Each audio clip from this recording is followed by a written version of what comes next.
Hi everybody, in this video we're going to cover everything that you need to know about cases in SQL. Cases allow us to add if-then logic to our SQL statements. That simply means that whenever a certain condition for a record in your table is met, then a certain action is executed. I have prepared a very simple table called applicants, which is going to serve as the basis for the examples that follow. And you can think of the individuals within this table as applicants to a university. So let's start off and look at the table first. So we have an ID column, a first name, a last name, an age, an income, and a gender. So for our very first record, we have the name John Oliver. He's 19 years old, he has an income of 40,000, and his gender is male. Now let's say that we want to add another column called age group, and within this column we want to write the word minor whenever the individual is under 21 years old. That is exactly what we can do with this SQL statement right here. So let's go ahead and execute it, and let me tell you how it works. So we're selecting the columns first name, last name, age, and gender. Then we're adding a case. And cases always end with start with the keyword case and end with the keyword end. And over here, we're checking for each individual record if the age is under 21.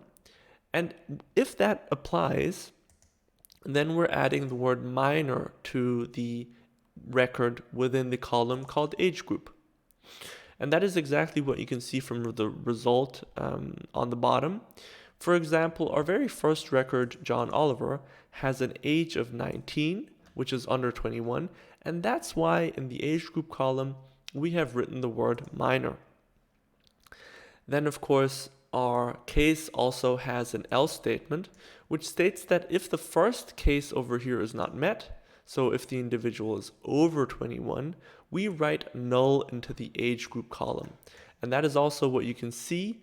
For example, Kelly Hill has an age which is over 21, and therefore the age group column was not filled and has the word null in it.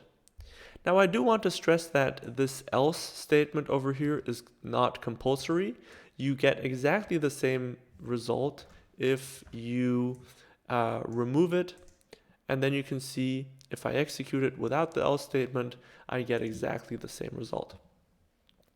Let's move on to another example, which is the following one. Over here, we are not only checking for the case where the individual is under 21, we're also having a case in here where we're checking if the age is over 21. And according to the age, we are writing the word minor or adult into the age group column. Now let's leave out this where for a moment, and let's go ahead and execute this first part. And you can see that for the individuals who are under the age of 21, we have gone ahead and written the word minor into the age group column. Similarly, for the adults in our table, we have written the word adult because these individuals are over 21 years old. So this goes to show you that you can actually add multiple cases, or more specifically, have one case with multiple conditions in SQL. Now, some of you might ask if it's possible to further narrow down our results. So let's say we want to have this process, which we've just gone through, apply to only the people who are who have the gender male. And to do that, we can add back this very last line of code. And then we're only going to do all of this, what we've just done, and apply the cases to only the males in our applicant pool.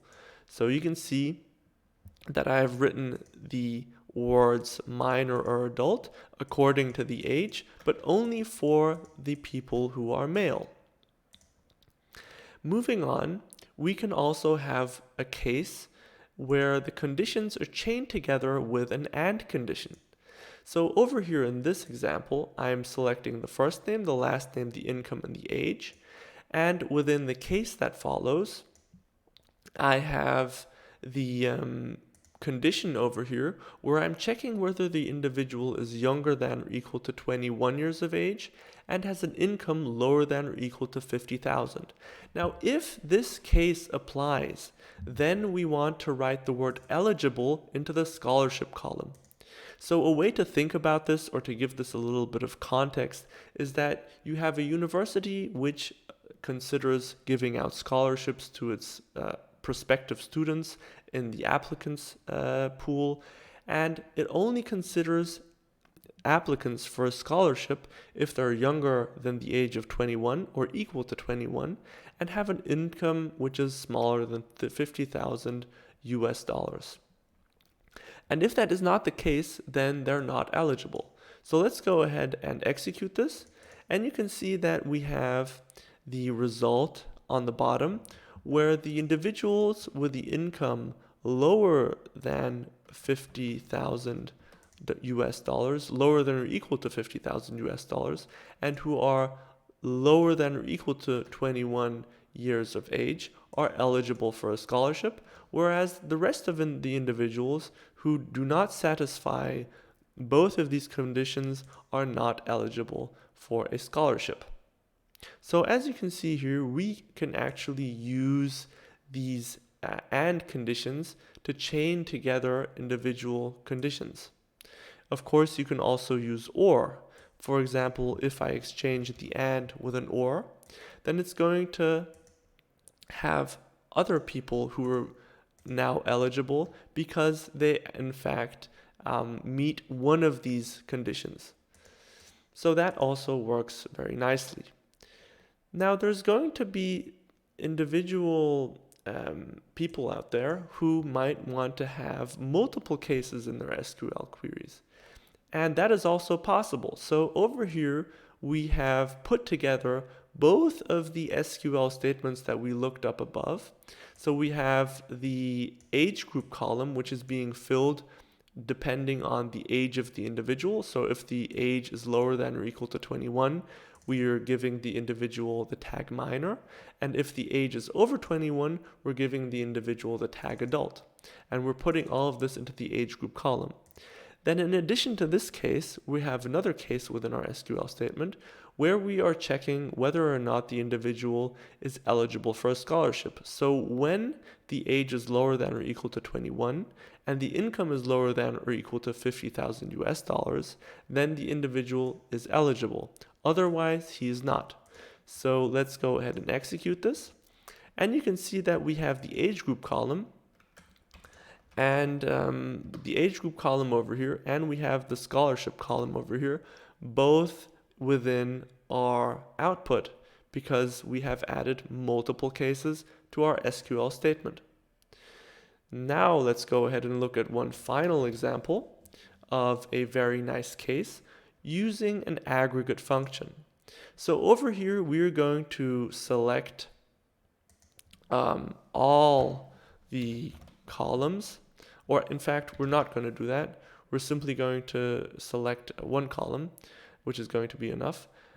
So over here, we have the case that whenever the income is smaller than or equal to 40,000, we're going to label an individual as a low income. And if that is not the case, then the individual is not a low income individual.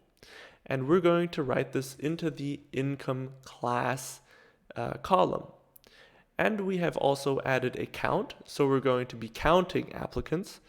And at the very end, we're grouping by income class. So if I go ahead and execute this, you can see that we have counted all the individuals for which the income is smaller than or equal to 40,000 and have labeled these as low income. So this would be these two. And if the individual has an income which is higher than 40,000 US dollars, then this condition over here does not apply. We move to the else condition where they are labeled as not low income. And then in this case, they are counted together and we have 4 individuals who are not low income. And we can simply check this by looking into the original table. So let's just bear in the back of our minds that we have 2 low income individuals, and that would mean that we should find two individuals who have an income which is lower than or equal to 40,000 US dollars. And that is exactly the case. This is our first one, and this is our second one. Whereas all the other 4 records have an income which is greater than $40,000. And that is exactly where the result that we find here comes from. All right, I hope this little tutorial on SQL cases has helped you out. If it did, then make sure to leave this video a like and subscribe to this channel if you are new, and we'll see each other in the next video.